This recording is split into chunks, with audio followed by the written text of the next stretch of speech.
90. 2021 miydi bu? Hava 21. 2021 yıl. Kızık olsa like-ını basıp beğenirse. İnamarka Türkül kanalı için məxsus videolardan birisi boladı bu. Maşinimiz mazot tuttu. İçəsən bunu pulu, ulama? İçəsən bunu pulu? Ulama bunu aydın, gaz eline koyun. Pulu mu? Hava. 320 milyon. 320 milyon son ben. 100 milyon bilen kredide çıkar.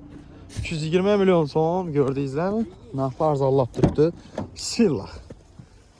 Maşını 67 min yürüttürttü salona karanlığa. Mazot duruşuna itibar ettiniz değil mi?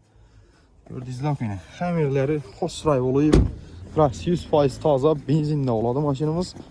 Arka tərəflərinin yerində də bu knopkisi. Yine. Açıl. Sırtım açıl. Ana. Açılma. Gördün?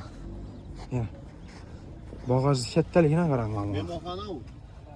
320 milyon sonundan gəlişib bərləri. Geçen bu an bloger ol yatan. Telefon nömrəni ITBT-də olmasam 99'luk 054 48 38'e çıkaversə balaların boşundan koyulan. Hyundai Tucson, Hakiki inamarka qız qadavları iş videonu yibərb qoya verəsə.